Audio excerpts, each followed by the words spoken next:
Next scene में हमें yuan का आवाज़ सुनाई देता है, जो कह रहा होता है कि मैंने अपने क्रिस्टल की रिफाइनिंग के इंतज़ार में बस लास्ट 10 डेज से हंटिंग ही की है, ताकि मेरा जो हेवनली स्लिंग स्टार है मैं उसका कंप्लीटेशन रेट बढ़ा पाऊँ। उसके बाद हमें हेवनली स्लिंग स्टार का कंप्लीटेशन रेट दिखाया जाता है, जो कि अभी भी 10.15% रहता है। जिसे देखने के बाद जो हमारा युआन रहता है वो कहता है कि सही में ये जो हेवनली स्लेइंग स्टार है उसका कंप्लीटेशन रेट बढ़ाना बहुत ज़्यादा मुश्किल है। मैंने यहाँ पर इतने सारे मॉन्स्टर को मारा, फिर भी से मैं यहाँ पर बस एक ही पॉइंट अप कर पाया।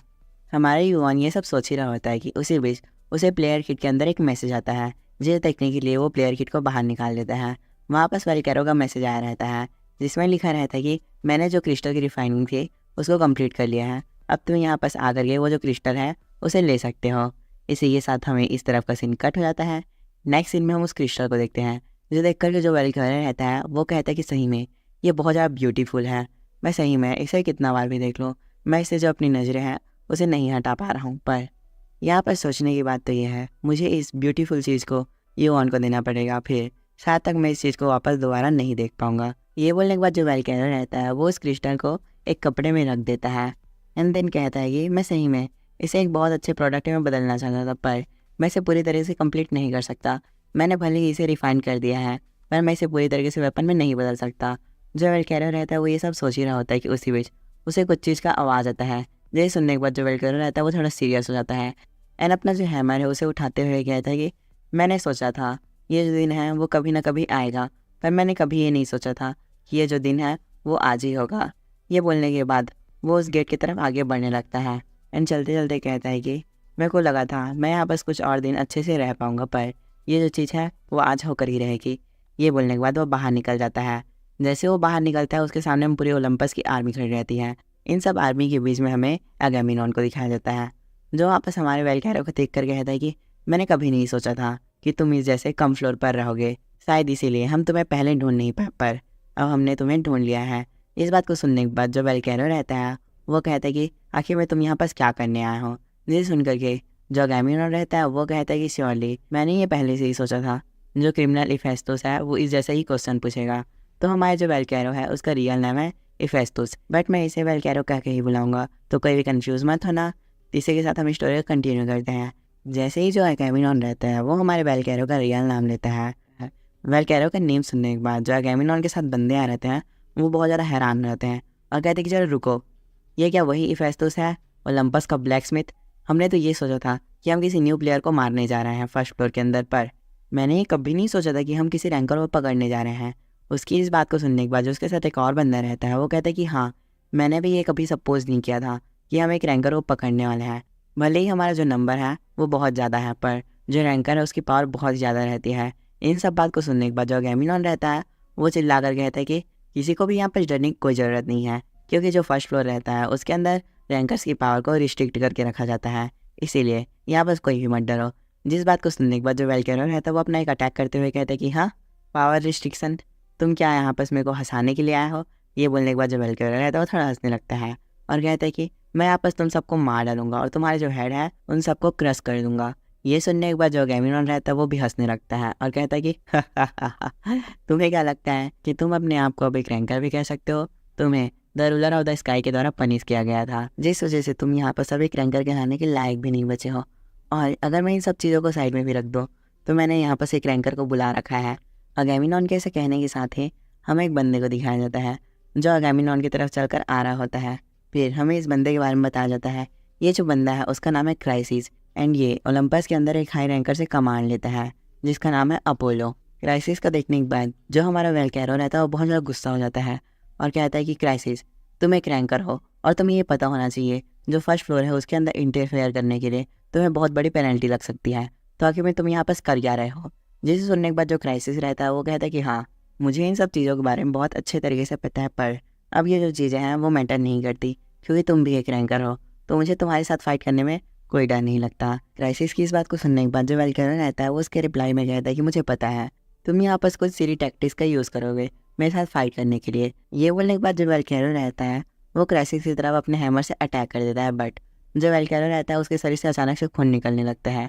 जिसे देख करके जो क्राइसिस रहता है वो कहता है कि हाँ, मेरे को पता था तुम ऐसे ही अटैक करोगे, पर तुमने ये ध्यान नहीं दिया कि मेरे हाथ में क्या है। वो जैसे ही ऐसा बोलता है हमें उसके हाथ में एक स्पीयर को दिखाया जाता है, जिसे पकड़ करके वो कहता है कि मैं यहाँ पर तुमसे फाइट करने नहीं आया हूँ, मैं यहाँ पर तुम्हें पूरी तरीके से ख़त्म करने आया हूँ। ऐसा बोलने के साथ वो उसके ऊपर अटैक कर देता है। हमें दिखाया जाता है जो वेलकैरो है वो भी क्राइसिस की तरफ अटैक कर देता है। उन दोनों का जो हथियार है वो आपस में टकराता है, जिससे वहाँ पर बहुत ही बड़ा ब्लास्ट होता है। आसपास चारों तरफ धुआं धुआं फैल जाता है। उसके बाद जैसे ही जो धुआं है वो धीरे धीरे हटने लगता है, हमें वेलकैरो का आवाज़ सुनाई देता है, जो कहता है कि सही में तुम बहुत बड़े कमीने हो। हमें वेलकैरो को दिखाया जाता है जो धीरे धीरे पत्थर में बदलने लगता है और कहता है कि वो शील्ड, तुम उसी शील्ड का यूज़ कर रहे हो। उसके ऐसा कहने के साथ ही साथ हमें क्राइसिस को दिखाया जाता है, जिसके हाथ में मेड्यूसा का शील्ड रहता है, जिसे पकड़कर वो कह रहा होता है कि हाँ, तुमने अंत में पता लगा लिया, पर अब इस चीज़ का कोई फ़ायदा नहीं है, क्योंकि अब ये जो शील्ड है उसका इफेक्ट तुम्हारे ऊपर लग चुका है। एंड अगर मैं सही बोलूँ तो ये जो शील्ड है वो मेड्यूसा के शील्ड का बस एक रेप्लिका है, जो तुम्हारे बस थके होने पर ही तुम्हारे ऊपर काम कर सकता था। एंड हमने जो सोचा था हमने वैसा ही किया, हमने तुम्हें पहले थकाया एंड उसके बाद तुम्हारे ऊपर ये शील्ड को यूज़ किया। अब देखो तुम पूरी तरीके से पत्थर के बन गए हो। जैसे ही क्राइसिस ये बात बोलते हैं उसके बाद हमें वेलकैरो को दिखाया जाता है, जो कि पूरी तरीके से पत्थर में बदल जाता है एंड वहीं पर गिर जाता है। ये देखने के बाद जो क्राइसिस रहता है वो कहता है कि इट्स ओवर, अब सभी चीज़ें यहाँ पर ख़त्म हो चुकी हैं। जिस बात को सुनने के बाद जो गैमिनॉन रहता है वो कहता है कि फाइनली अब ये चीज़ें हैं वो ख़त्म हो चुकी और हमने इस क्रिमिनल को पकड़ लिया। एंड उसके बाद वो सारे नाइट्स को ऑर्डर देता है कि ये जो क्रिमिनल उसकी बॉडी को पकड़ो और मेरे साथ लाओ।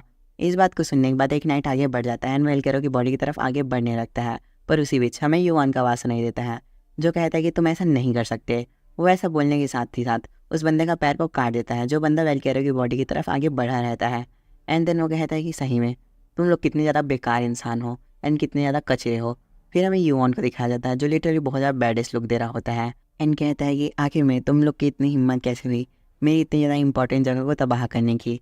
युआन की इन सब बातों को सुनने के बाद वहाँ पर जितने भी नाइट रहते हैं वो आपस में बात करने लगते हैं और कहते हैं कि हाँ, क्या ये प्लेयर युआन है जिसने अभी अभी ये ट्यूटोरियल में एक नया रिकॉर्ड सेट किया है। सारे बंदे आपस में बात कर ही रहे होते हैं कि उसी बीच हमें अगामिनॉन का आवाज़ सुनाई देता है, जो कहते हैं कि युआन आखिर में तुम यहाँ पर करना क्या चाहते हो, क्या तुम यहाँ पर रैम्पेज करना चाहते हो। इन सब बातों को सुनने के बाद जो बाकी नाइट्स रहते हैं वो आपस में बात करते हुए कहते हैं कि हाँ, हमने सही सोचा, ये युआन है। मैं तो बहुत ज़्यादा डर गया था कि यहाँ पर कोई रैंकर आ गया या समथिंग कुछ और। इन सब चीज़ों को होता हुए देख करके जो क्राइसिस रहता है वो हमारे युआन से कहता है कि आखिर में तुम हो कौन और तुम इन सब चीज़ों में अपनी टांग को क्यों अड़ा रहे हो। जैसे ही क्राइसिस इस बात को बोलता है हमें युआन को दिखाया जाता है, जो क्राइसिस को देख कर कहते हैं कि क्राइसिस ये तो एक रैंकर है। ये बोलने के बाद जो युआन रहता है वो अपने मन में सोचने लगता है कि सही में यहाँ पर दो रैंकर के बीच में फ़ाइट हो रही थी, अगर ये फ़ाइट बहुत ज़्यादा मैक्सिमम लेवल तक पहुँच जाती तो ये जो जगह है वो पूरी तरीके से हेल में बदल जाती। एंड अगर इन सब चीज़ के बारे में जो एडमिनिस्ट्रेटर है उनको पता चल गया तो शायद तक जो ओलंपस है वो अपना बहुत सारा इन्फ्लुएंस को शायद तक फर्स्ट फ्लोर से खो देगा। युआन इन सब बातों को सोच ही रहा होता है कि उसी बीच हमें अगामिनॉन का आवाज़ सुनाई देता है, जो युआन को चिल्ला कर कहता है कि युआन आखिर में यहाँ पर तुम सही में करना क्या चाह रहे हो, अगर तुम जिंदा रहना चाहते हो तो यहाँ पर से चले जाओ। इन सब बातों को सुनने के बाद जो युआन रहता है वो मन में सोचता है कि मेरे ख्याल से ये जो लोग हैं उनको जाइगेंटोमेंसी करने के लिए वेलकैरो की बहुत ज़्यादा ज़रूरत है, इसीलिए ये लोग वेलकैरो को पकड़ना चाह रहे हैं। सो हे गाइस, यहाँ पर जाइगेंटोमेंसी के बारे में और कुछ नहीं बताया गया, तो अगर आगे सीरीज़ में बताया जाएगा तो मैं आपको एक्सप्लेन कर दूंगा, पर यहाँ पर तो कुछ नहीं बताया गया है। तो इसी के साथ हम स्टोरी को फिर से कंटिन्यू करते हैं। हमारे युवान ये सब बातें मन में सोच ही रहा होता है कि उसी बीच उसे अगामिनॉन का आवाज़ आता है, जो कहता है कि सही में क्या तुम अब मरना चाहते हो, तुम यहाँ पर से हटने वाले हो या नहीं हटने वाले हो। जिसके जवाब में हमारा युवान कहता है कि क्या हो अगर मैं कहूँ कि यहाँ पर से मैं नहीं हटूँगा और मैं तुम सबको मार डालूँगा। युआन की सारी बातों को सुनने के बाद जो अगामिनॉन रहता है वो थोड़ा गुस्सा हो जाता है, बट वो कुछ चीज़ देख करके बहुत ज़्यादा शौक हो जाता है। और मन में सोचता है कि शायद वो अभी हिला, जैसे कि मैंने सोचा था जो ये मेड्यूसा का शील्ड है वो एक बस रेप्लिका है, तो इस हिसाब से ये जो वेलकैरो है उसको बस एक ही दिन तक मूर्ति बनाकर रख पाएगा, उसके बाद वेलकैरो अपने नॉर्मल पोजीशन में आ जाएगा, तो हमें इससे पहले इसे प्रिजन के अंदर डालना पड़ेगा। ये सब बातें सोचने के बाद जो अगामिनॉन रहता है वो बहुत ज़ोर से चिल्लाकर कहता है कि अब हम यहाँ पर और अपना समय को वेस्ट नहीं कर सकते, हमें इन चीज़ों को जल्दी से जल्दी यहाँ पर ख़त्म करना पड़ेगा। ये बोलने के बाद जो अगामिनॉन रहता है वो सामने देखता है तो कोई भी बंदा आगे नहीं बढ़ता। फिर वो एक नाइट से पूछता है कि आखिर में यहाँ पर चल क्या रहा है, जाओ और जो युआन है उसको पकड़ो और मार डालो। ये सुनने के बाद उसका नाइट कहता है कि सर एक्सक्यूज़ मी, अगर हमने किसी नए प्लेयर को यहाँ पर मारा तो जो टावर है वो हमको बहुत ज़्यादा बड़ी पेनल्टी देगी। नाइट की इस बात को सुनने के बाद जो अगामिनॉन रहता है वो अपना स्वॉर्ड निकालता है और उस नाइट के गले को काट देता है एंड कहता है कि अभी भी किसी को पेनल्टी की चिंता है, अगर होगी तो मेरे को डायरेक्ट बोल सकता है, मैं उसका भी यही हाल करूँगा जो इस बंदे का हुआ है। एंड जो ये बंदा जो युआन है उसको मारेगा और जो प्रिजनर है उसको मेरे पास वापस लाएगा, मैं उसे फर्स्ट फ्लोर का मैनेजमेंट डिपार्टमेंट में एक अच्छे पोजीशन दिला दूंगा। ये सुनने के बाद जो सारे नाइट्स रहते हैं वो थोड़ा हैरान हो जाते हैं एंड आपस में बात करते हुए कहते हैं कि मैं हूँ जो यूवन को मारूंगा और जो रिवॉर्ड को लेगा। ये बोलने के बाद जो सारे नाइट रहते हैं वो आगे बढ़ जाते हैं हमारे यूवन की तरफ। उसके बाद हमें हमारे यूवन को दिखाया जाता है जो अपने कोलोसल फायर के पावर को एरकेन स्वॉर्ड में मर्ज कर लेता है और उन लोग की तरफ एक अटैक कर देता है, जिससे चारों तरफ पूरी तरीके से आग फैलने लगता है। आग की वजह से वहाँ पर जितने भी नाइट रहते हैं वो सारे जलने लगते हैं और आपस में चिल्लाते हुए कहते हैं कि नहीं, ये तो सही में बहुत ज़्यादा गर्म है, मैं तो उसे पकड़ ही नहीं पा रहा हूँ, उल्टा मैं यहाँ पर जले जा रहा हूँ। मैंने कभी सोचा भी नहीं था ये बंदा है वो लॉन्ग रेंज अटैक भी कर सकता है। उसके बाद हमें फिर से हमारे यूवन को दिखाया जाता है जो अपना सिंड्रेस आई एक्टिवेट कर लेता है और कुछ बंदों की तरफ रश कर देता है और उन सबको मार देता है। एंड उसके बाद उसके पास एक और नोटिफिकेशन आता है जिसमें उसे बताया जाता है कि जो आपका सिंड्रेस आई है उसकी अब फायर रेजिस्टेंस ऑन हो चुकी है। जैसे ही ये नोटिफिकेशन हमारे यूवन के पास आता है वो और भी बहुत सारे बंदों को मारने लग जाता है, पर अचानक से वो बगल देखता है तो बहुत ज़्यादा शौक हो जाता है एंड उस तरह अपना बहुत सारा माना ब्लास्ट यूज़ कर लेता है। हमें दिखाया जाता है वहाँ पर से एक बहुत तगड़ा वाला अटैक हमारे यूवन की तरफ बढ़ रहा होता है जो माना ब्लास्ट से टकराने के बाद वहीं पर डिसमिस हो जाता है। जिसे देखने के बाद जो यूवन रहता है मन में कहता है कि सही में ये जो बंदे हैं उन लोग का नंबर बहुत ज़्यादा है, मुझे इन सब में बहुत ज़्यादा मुश्किल हो रहा है। वो जैसे ही ऐसा बोलता है उसके पास और भी बहुत सारे बंदे आगे बढ़ जाते हैं। इन सब चीज़ों को दूर से अगैमिनॉन भी देख रहा होता है। वो इन सबको देखने के बाद बहुत ज़्यादा हैरान हो जाता है और कहता है कि व्हाट द हेल, आखिर में यहाँ पास हो क्या रहा है। यहाँ पर जितने भी लोग हैं सब ने 10th फ्लोर ऑलरेडी अचीव कर लिया है, बट जो यूआन है वो अभी भी फर्स्ट फ्लोर का प्लेयर है, तो आखिर में वो इन सारे बंदों के साथ फाइट कैसे कर पा रहा है। अगैमिनॉन कैसे बोलने के साथ ही साथ हमें फिर से हमारे यूआन को दिखाया जाता है जिसके पास एक मैसेज आता है जिसमें बताया जाता है कि जो आपकी सीनरीज आई है वो आप कोलोसल फायर को कंट्रोल कर रही है। फिर हम यूआन को देख पाते हैं जो लिटरली बहुत ज़्यादा बैडेस्ट लग रहा होता है एंड इस नोटिफिकेशन को देखने के बाद जो यूआन रहता है वो एक तो स्किल यूज़ करता है जिसका नाम रहता है फायर पिलर, जिससे चारों तरफ आग फैलने लग जाता है। इस स्किल को यूज़ करने के बाद जो यूआन रहता है वो वेलकैरो की तरफ देखता है एंड कहते हैं कि वेलकैरो आप सही में कितने देर तक और सोने का प्लान कर रहे हैं। यूआन ये सारी बातें सोच ही रहा होता है कि उसी बीच जो यूआन है उसकी तरफ एक बहुत बड़ा फायर ब्लास्ट आकर लगता है जिससे वो थोड़ा दूर जाकर गिरता है एंड वापस उसके पास बहुत सारी नोटिफिकेशन आने लगती हैं जिसमें बताया जाता है कि जो आपकी सिनरेस आई है वो सनसेट से रजिस्ट कर रही हैं एंड जो आपकी प्रोवेंसी रोब है वो भी सनसेट से ही रजिस्ट कर रही हैं। इन सब नोटिफिकेशन को देखने के बाद जो यूआन रहता है वो कहता है तो फाइनली उस बंदे ने मूव करना स्टार्ट कर दिया। फिर वो सामने देखकर बोलता है कि क्राइसिस आखिर में तुम आगे बढ़ रहे हो। फिर हमें क्राइसिस को दिखाया जाता है जो हमारे यूआन की तरफ आगे बढ़ रहा होता है। वो आगे बढ़ते बढ़ते हमारे यूआन से पूछता है कि आखिर में जो इसोफेटस है उसके साथ तुम्हारा क्या रिलेशन है। ये सुनने के बाद जो यूआन है वो कहता है कि मैं उसका एक कस्टमर हूँ। यूआन की बात को सुनने के बाद जो क्राइसिस रहता है वो अपनी एबिलिटी ऑन करने लगता है एंड कहता है कि तुम बोल रहे हो कि तुम एक कस्टमर हो, तो आखिर में तुम उसके फाइट के बीच में क्या कर रहे हो। मुझे नहीं लगता कि कोई भी कस्टमर अपने सेलर के फाइट के बीच में पड़ेगा, तो आखिर में सही में तुम्हारा उसके साथ क्या रिलेशन है। ये सब चीज़ें सुनने के बाद यूआन उसका जवाब नहीं देता एंड मन में सोचने लगता है कि सही में जो रैंकर्स रहते हैं उनकी पावर बहुत ज़्यादा रहती है। भले इस बंदे को इतनी सारी पेनल्टी लग गई है फिर भी से इस बंदे का जो प्रेशर है वो बहुत ज़्यादा खतरनाक है एंड ये जो बंदा है वो अपोलो का राइट हैंड है एंड जो अपोलो है वो रूलर ऑफ द फायर है, मतलब वो फायर का देवता है। तो इस हिसाब से अगर मैंने अपना गार्ड थोड़ा देर के लिए फिर डाउन किया तो मैं पूरी तरीके से जलकर खाक में बदल जाऊँगा। ये बोलने के बाद जो यूवन रहता है वो थोड़ा देर शांत हो जाता है एंड कहता है कि अगर मैं इसकी सिचुएशन के बारे में सोचूं तो इसने बहुत सारी पहले से इंजरी ले रखी है, तो ये शायद तक मेरे ऊपर 5 अटैक से ज़्यादा नहीं कर पाएगा। वो ये सब बोल करके जो अपना जाइडेंटिफिकेशन स्किल है उसको ऑन कर लेता है। फिर हमें उसके सामने एक क्राइसिस को दिखाया जाता है जो आग में से चलते चलते आ रहा होता है और कहता है कि सही में तुम्हें देखने से ऐसा लग रहा है कि तुम्हारे पास बहुत सारी अच्छी स्किल है, पर ये कैसा हो सकता है। तुमने जो टावर है उसको अभी अभी क्लाइंब करना स्टार्ट किया है एंड जो तुम्हारी स्किल है वो लिटरली इस लेवल से बहुत ज़्यादा आगे है। ये बोलने के बाद जो क्राइसिस रहता है वो अपना फायर स्किल को अपने स्पीयर में डाल देता है एंड जो स्पीयर रहती है उसको हमारे यूआन की तरफ फेंक देता है। वो स्पीयर डायरेक्ट हमारे यूआन की तरफ आने लगता है। यूआन उसे हाथ से रोकने का ट्राई करता है। जैसे ही यूआन उसे हाथ से रोकने का ट्राई करता है उसके पास बहुत सारे नोटिफिकेशन आने लगते हैं। उसमें बताया जाता है कि जो आपका जाइडेंटिफिकेशन स्किल है वो सनसाइड को रोक रहा है, मतलब जो ये सनसाइड है वो क्राइसिस की एबिलिटी है। इसके बाद जो यूआन रहता है उसके पास और भी सारे नोटिफिकेशन आते हैं जिसमें उसे बताया जाता है कि जो आपकी सीनरीज आई है वो सनसाइड के अगेंस्ट रेजिस्ट कर रही है। जो आपकी प्रोमेंसी रोग है वो भी सनसाइड के अगेंस्ट रेजिस्ट कर रही है। हमें दिखाया जाता है वहाँ पास बहुत ज़्यादा फायर फैलने लगती है एंड देन उसके पास एक और नोटिफिकेशन आता है जिसमें बताया जाता है कि जो आपकी रेजिस्टेंस है वो फेल हो गई सनसाइड के ऊपर एंड इसी वजह से जो आपका बॉडी है वो धीरे धीरे करके जल रहा है। जी देखने के बाद जो हमारा यूआन रहता है वो कहता है कि मेरे को इस चीज़ के बारे में पहले से पता था, मैं भी उतना पावरफुल नहीं हुआ हूँ कि मैं किसी भी रैंकर के अटैक को अपने पावर से रोक पाऊँ। अगर मेरे पास यहाँ पास आइस क्रिस्टल रहता तो मेरे पास शायद थोड़ा सा चांस रहता है इसकी फायर के अगेंस्ट रेजिस्ट करने का। ये बोलने के साथ जो यूआन है वो थोड़ा शांत हो जाता है। वो सामने देखता है तो उसके ऊपर बहुत सारे अटैक्स आने लगते हैं जिसे देखकर वो कहता है कि सही में ये जो बंदा है शायद वो मेरे को थोड़ा सा भी टाइम नहीं देने वाला रेस्ट करने के लिए।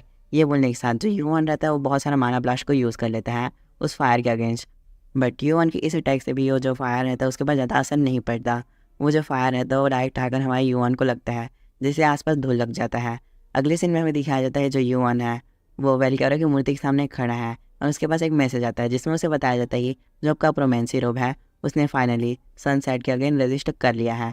एंड देन उसके पास एक और नोटिफिकेशन आता है जिसमें उसे बताया जाता है कि जो सनसेट के अगेन रजिस्टर था वो फिर से फैल चुका है।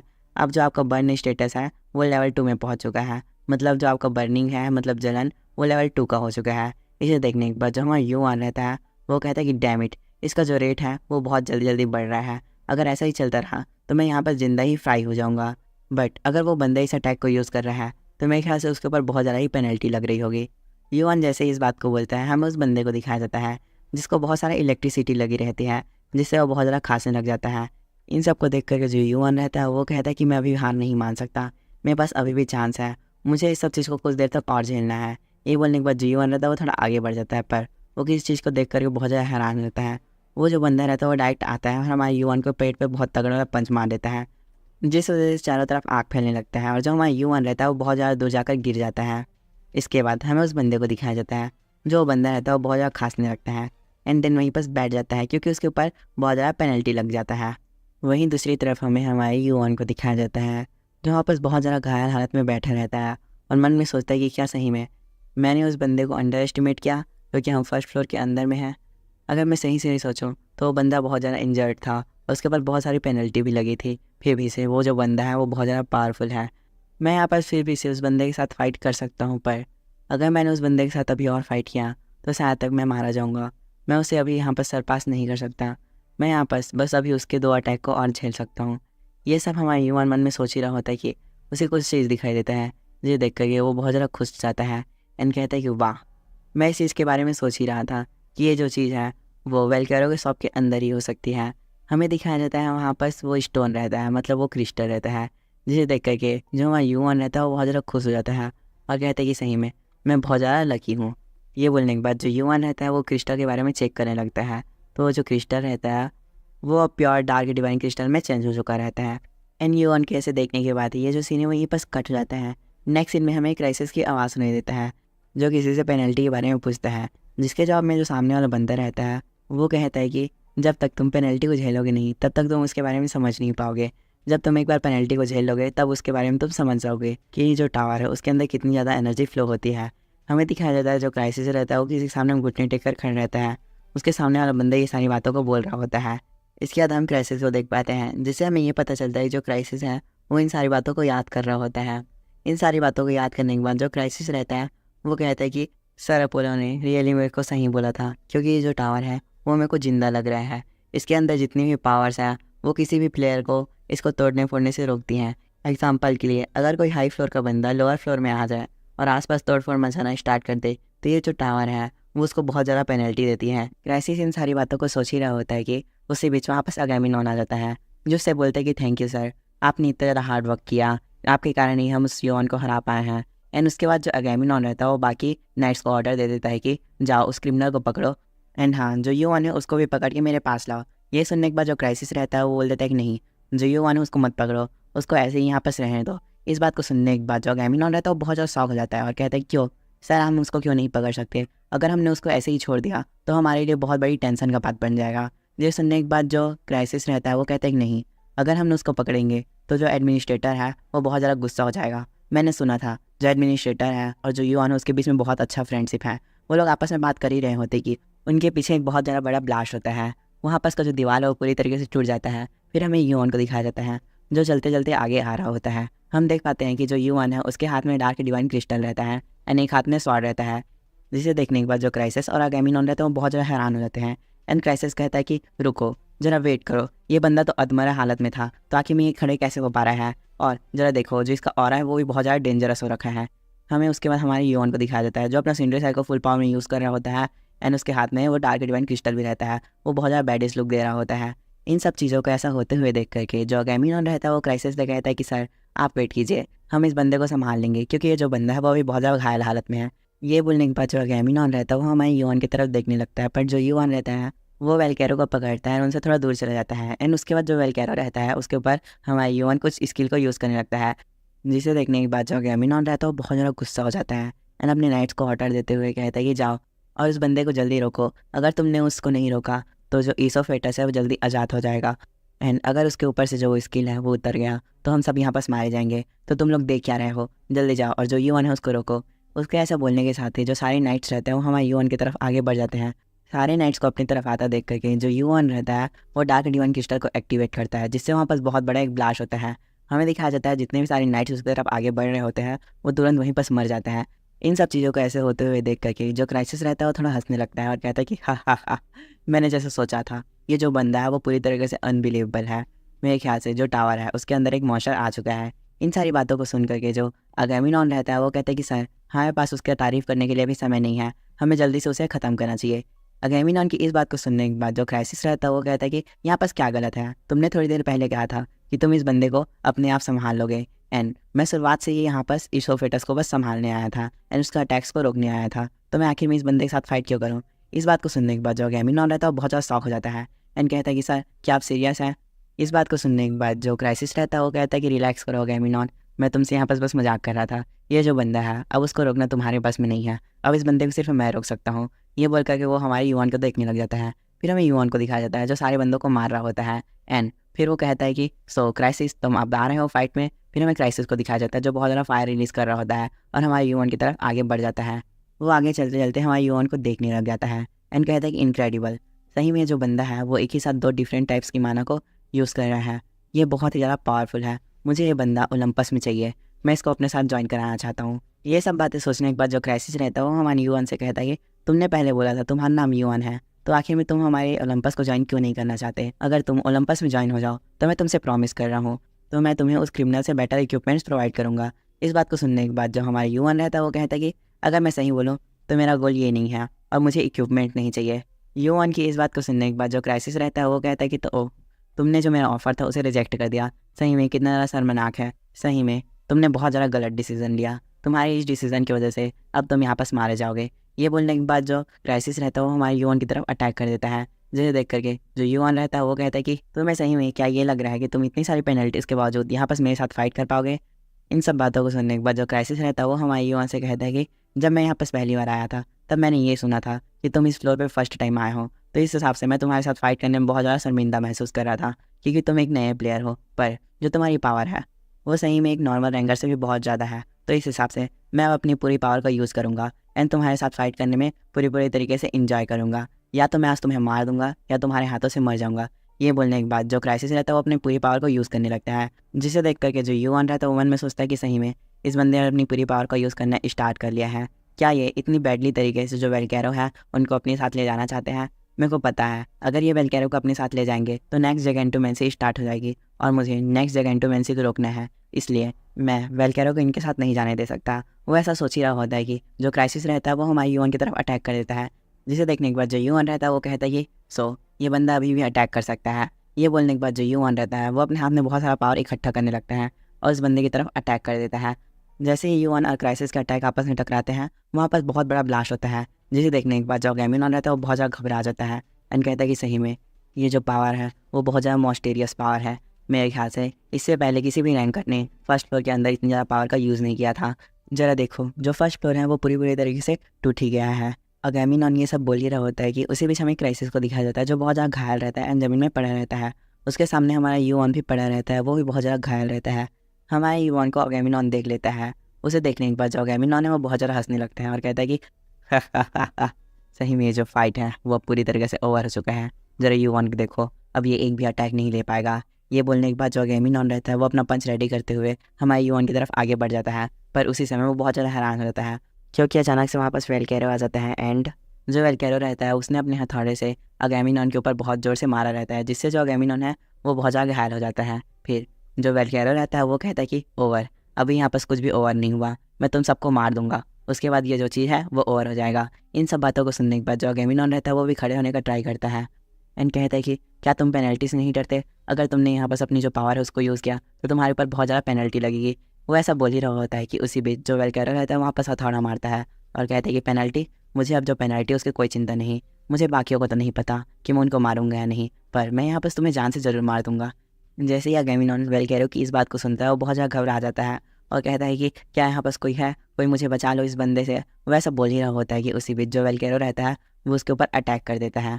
बट उसी समय वहाँ पर अचानक से एडमिनिस्ट्रेटर आ जाता है और वेलकैरो के अटैक को रोक देता है एंड कहते हैं कि आखिर में तुम यहाँ पास करना क्या चाहते हो, क्या तुम यहाँ पास पेनल्टीज नहीं डरते। इसे देखने के बाद जो वेलकैरो रहता है वो कहता है कि आखिर मैं अब तुम यहाँ पास क्या करने आए हो, जो सारी चीज़ें वो एंड होने वाली है, तुमने इतने देर से क्यों नहीं आए, अगर तुम्हें आना था तो तुम इससे पहले भी आ सकते थे। इन सब चीज़ों को देख करके जो कैमिनॉन रहता है वो अभी भी बहुत ज़्यादा शौक रहता है। उसके बाद हमें एडमिनिस्ट्रेटर को दिखाया जाता है जो वेलकैरो की सारी बात सुनने के बाद वेलकैरो को कहता है कि अगर तुम यहाँ पास फाइट करना चाहते हो तो तुम ऊपर के फ्लोर में चले जाओ, तुम वहाँ पास प्रॉपरली फाइट कर सकते हो, पर फर्स्ट फ्लोर के तुम अंदर फाइट नहीं कर सकते। ये सुनने के बाद जो वेलकैरो रहता है वो कहता है कि जरा देखो यहाँ पास फाइट करना कौन चाह रहा है, मैं यहाँ पास फाइट करना नहीं चाह रहा हूँ। इस बात को सुन जो एडमिनिस्ट्रेटर रहता है वो अगेमिनॉन की तरफ देखता है एंड कहता है कि क्या तुम ओलंपस से हो। ये सुनने के बाद जो अगेमिनॉन रहता है थोड़ा शॉक हो जाता है एंड डरते हुए कहता है कि हाँ सर मैं ओलंपस से हूँ। अगेमिनॉन की सारी बातें सुनने के बाद जो एडमिनिस्ट्रेटर रहता है वो अगेमिनॉन के पास जाता है एंड उसके एक माथे पे सील लगा देता है एंड उससे कहता है कि तुम सीधा जियोस के पास जाओ और उससे कहना कि मैं उसकी दाढ़ी को पूरी तरीके से नोच दूंगा, अगर तुमने ऐसा उससे नहीं कहा तो ये जो सील है वो तुम्हें यहीं पर मार डालेगी। इस बात को सुनने के बाद जो अगेमिनॉन रहता है वो बहुत ज़्यादा डर जाता है। बट उसी समय हमारे वेलकैरो को दिखाया जाता है। जो वेलकैरो रहता है वो थोड़ा हंसने लगता है और कहता है कि हा सही में ये जो हार है ओलंपस के लिए बहुत बड़ी हार है और मैं इससे अच्छे तरीके से ओलंपस को नहीं हरा सकता था। वेलकैरो के ऐसे कहने के बाद ही ये जो सीन है वहीं पर ख़त्म हो जाता है।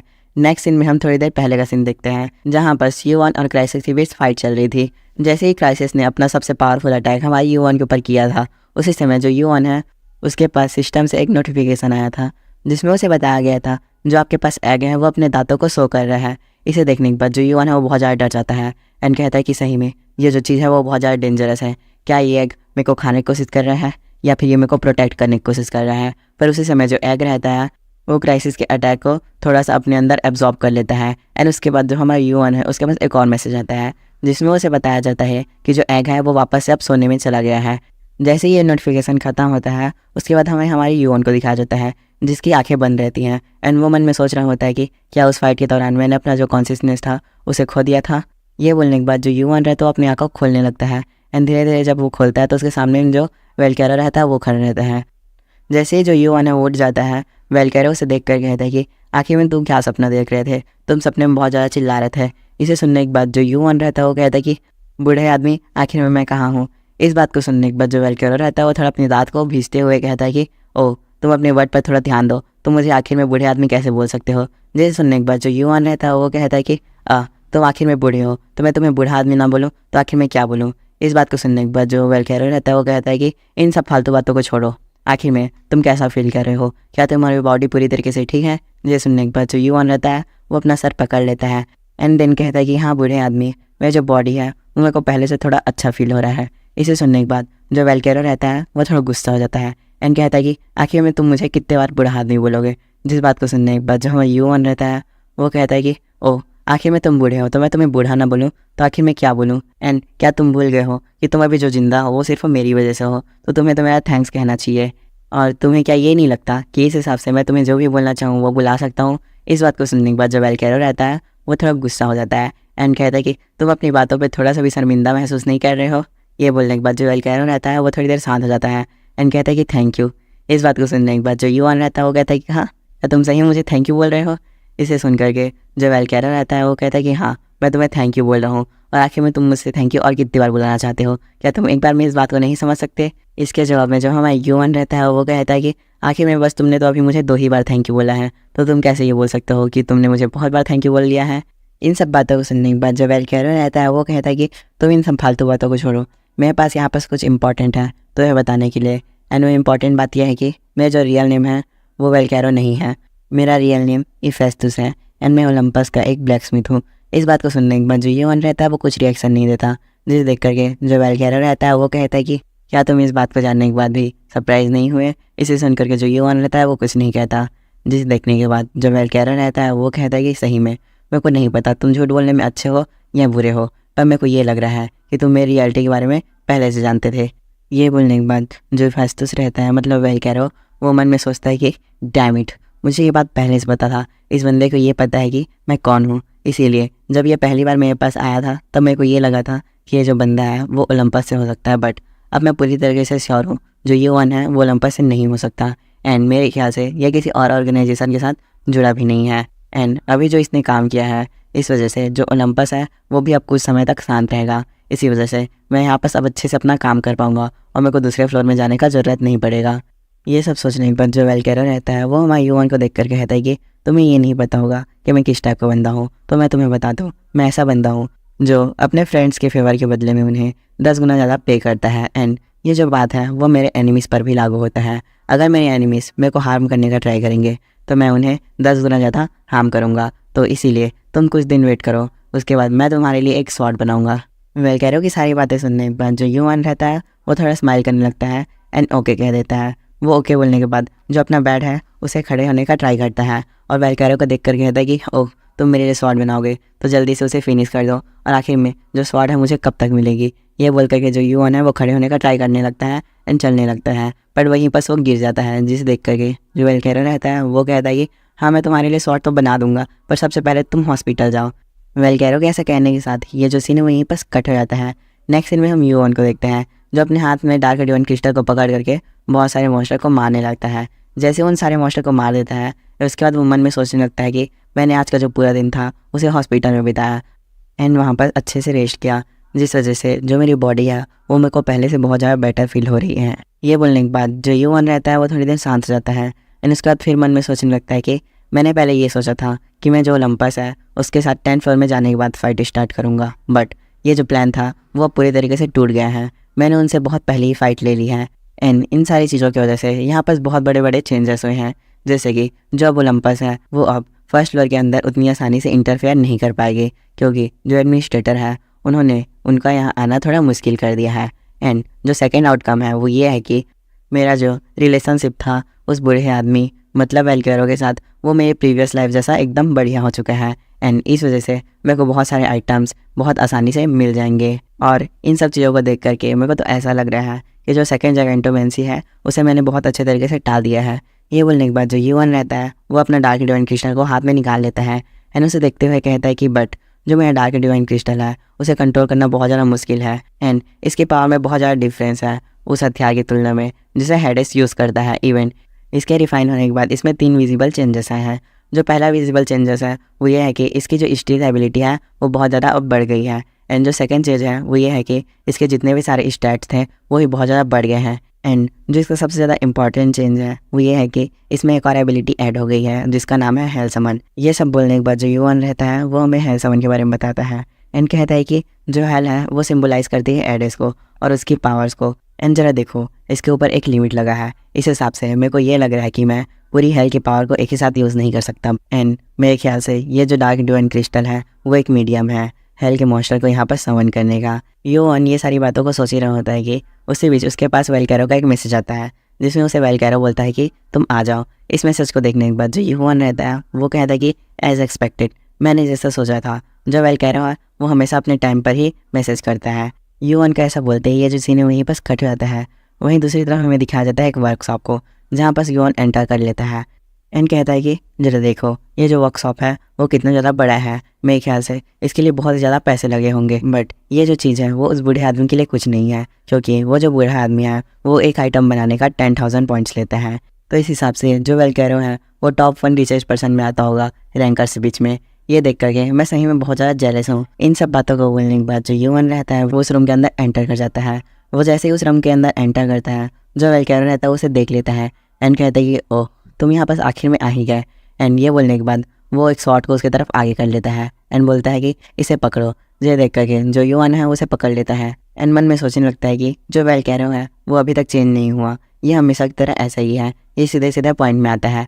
ये बोलने के बाद जो यूवन रहता है वो उस बॉक्स को हिलाने लगता है एंड कहता है कि इसके अंदर से जैसा आवाज़ आ रहा है मेरे ख्याल से इसके अंदर एक नाइफ होगा। जिसे सुनने के बाद जो वेलकेरो रहता है वो कहता है कि इसे खोल कर देखो आखिर में इसके अंदर क्या है। ये सुनने के बाद जो यूवन रहता है वो उस बॉक्स को खोल देता है, बट वो बहुत ज़्यादा शौक हो जाता है क्योंकि वो जो बॉक्स रहता है वो अंदर से पूरी तरीके से खाली रहता है। जिसे देख करके यूवन वेलकेरो से कहता है कि क्या तुम मुझे पागल बनाने की कोशिश कर रहे हो, इस बॉक्स के अंदर तो कुछ नहीं है। जिसे सुनने के बाद जो वेलकेरो रहता है वो थोड़ा अजीब सा कल बनाते हुए कहता है कि ज़रा ध्यान से देखो इडियट, इसके अंदर कुछ है। ये सुनने के बाद जो यूवन रहता है वो उस बॉक्स के अंदर हाथ डालता है एंड कहता है कि हाँ इसके अंदर तो कुछ है।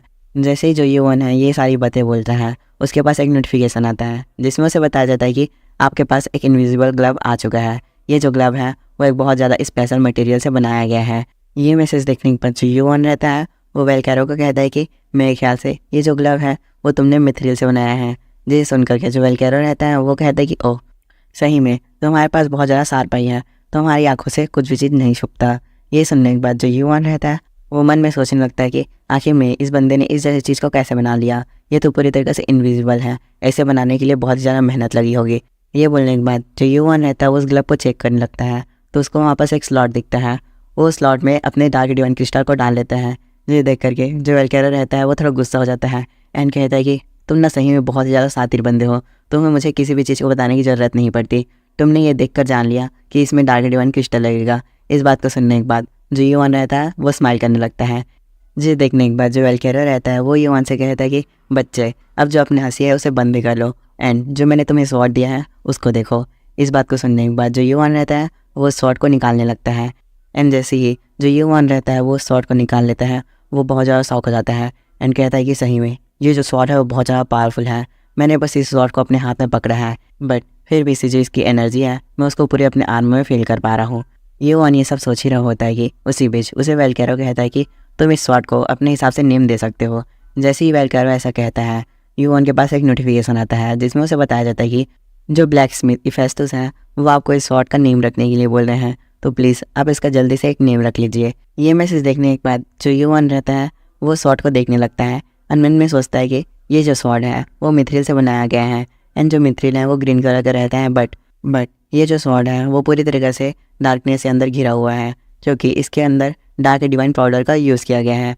तो इस हिसाब से मैं इसका नाम रखूँगा एज ऑफ नाइटफॉल, मतलब मिडनाइट स्टील। यूवन ऐसा बोलने के बाद बहुत सारे डेविल लुक देने लगता है। ये देख करके जो वेलकैरो रहता है वो बहुत ज़्यादा घबरा जाता है एंड कहता है कि सही में ये जो बंदा है उसका नाम रखने का तरीका बहुत ज़्यादा हॉरेबल है। फिर जो सीन यहीं पर कट हो जाता है।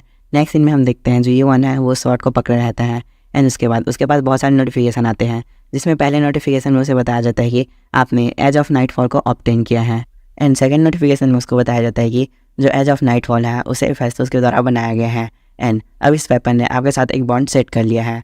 उसके बाद हमें एज ऑफ नाइटफॉल के पावर्स के बारे में बताया जाता है जिसका पहला पावर है वो ये है कि इसके अंदर पूरी तरीके से डार्क माना भरा हुआ है एंड जो इसका सेकंड पावर है वो ये है कि अगर आप इसको डार्कनेस के अंदर यूज़ करोगे तो आपका स्टेमिना रिकवरी रेट है वो 200% हो जाएगा एंड इसका जो बाकी पावर्स हैं वो ये है कि डार्कनेस के अंदर इसका माना एम्प्लीफिकेशन रेट 100% हो जाएगा एंड जो माना रिकवरी रेट है वो भी 100% हो जाएगा। इन सारी चीज़ों को देखने के बाद जो हमारा यूवन रहता है वो बहुत ज़्यादा स्माइल करने लगता है एंड जो अपना स्वॉर्ड रहता है उसको वापस से उसके मियान के अंदर डाल देता है एंड देन मन में सोचने लगता है कि मैंने जितना एक्सपेक्ट किया था उससे ये जो स्वॉर्ड है वो बहुत ही ज़्यादा बढ़िया है। वो ये सब सोच ही रहा होता है कि उसी बीच हमें वेलकैरो को दिखाया जाता है जो हमारे यूवन को देख करके बहुत ज़्यादा शौक हो जाता है एंड मन में कहता है कि आखिर में ये जो बंदा है वो मन में क्या क्या सोच रहा है और वो इतना ज़्यादा हंस क्यों रहा है, क्या ये सेटिस्फाई है या नहीं है। ये सब सोचने के बाद जो वेलकैरो रहता है वो हमारे यूवन को देख कर कहता है कि तो अब तुम्हारा क्या प्लान है, क्या तुम अब आगे फ्लोर पे क्लाइम करना चाहते हो। इसे सुन करके जो यूवन रहता है वो कहता है कि ऑफकोर्स हाँ मैं क्लाइम करना चाहता हूँ। इस बात को सुनने के बाद जो वेलकैरो रहता है वो थोड़ा परेशान हो जाता है एंड यूवन को देख कर कहता है कि तो आखिर में तुम ओलंपस के साथ आप आगे क्या करोगे। ये सुनने के बाद जो यूवन रहता है वो कहता है कि आखिर में तुम्हारा इस बात से क्या मतलब है, क्या तुम ये चाहते हो कि मैं जो ओलंपस है उसे डाउन कर दूँ। तो हाँ, मैं जो ओलंपस है उसे टॉप से पूरे ज़मीन पर लाकर रख दूँगा। इस बात को सुनने के बाद जो वेलकैरो रहता है वो कुछ नहीं कहता एंड मन में सोचने लगता है कि सही में ये जो बच्चा है मुझे इसके बारे में बहुत ज़्यादा टेंशन हो रहा है क्योंकि इसके अंदर थोड़ा सा भी फियर नहीं है और इसने थोड़ा सा भी हेजिटेट नहीं किया इस बारे में बोलने के लिए। आई होप ये जो बंदा है वो हमेशा ठीक ही रहे एंड ऐसे ही आगे बढ़ते रहे। जो वेलकैरो है वो ये सब सोच ही रहा होता है कि उसी बीच हमें यूवन का आवाज़ आता है एंड जो यूवन रहता है वो कहता है कि नाउ जो हमारा सारा काम था वो यहाँ पर ख़त्म हो चुका है, तो शायद तक ये हमारे गुड बाय कहने का समय आ गया है। ये बोलने के बाद जो यूवन है वो वापस से निकल जाता है। नेक्स्ट सीन में हम देखते हैं जो यूवन है वो उस वर्कशॉप के बाहर में खड़ा रहता है एंड वो उस वर्कशॉप को देख करके मन में सोच रहा होता है कि जय देखो हमेशा की तरह हमने एक छोटा सा गुड बाय बोल दिया है, मेरे को पता है हम आगे जाकर फिर से मिलेंगे। ये सब सोचने के बाद जो यूवन रहता है वो थोड़ा पास्ट का सीन याद करने लगता है जहाँ पर हम यूवन और वेलकैरो का आमने सामने खड़े हुए देखते हैं। जो वेलकैरो रहता है वो हमारे यूवन को एक शॉट देता है जिसे लेने के बाद जो यूवन है वो शॉट को देखता है एंड कहता है कि ओ बूढ़े आदमी, क्या ये जो स्वॉर्ड है वो एडमेंटियम का बना हुआ है? पर ये आखिर में कैसे हो सकता है? हमें यहाँ पास मुश्किल से ही लोहा मिल रहा है, तो आखिर में तुमने ये जो स्वॉर्ड है उसे एडमेंटियम का कैसे बना दिया? ये सारी बातें सुनने के बाद जो वेलकैरो रहता है वो इस बात का कुछ रिप्लाई नहीं देता एंड फिर अपने से कहने लगता है कि तुमने मुझे कहा था कि तुमने एक स्वॉर्ड घुमा दिया है, इसीलिए मैंने जो स्वॉर्ड है उसको तुम्हारे लिए बनाया है, क्योंकि तुम उन आउटर गॉड्स के साथ फाइट करने जा रहे हो, तो इसीलिए तुम्हें स्वॉर्ड की ज़रूरत पड़ेगी। वो जैसे ही ऐसा बोलता है, जो हमारा यून है वो उसके हाथ को देखने लगता है, तो यून उसके हाथ को देखकर बहुत ज़्यादा शॉक हो जाता है एंड कहता है कि क्या तुमने अपना जो हैमर है उसको मेल्ट करके मेरे लिए जो स्वॉर्ड है उसको बनाया है? ये सुनने के बाद जो वेलकैरो रहता है वो सिर नीचे कर लेता है, जिसे देख करके जो यून है वो उसे कहता है कि आखिर में तुमने ऐसा क्यों किया?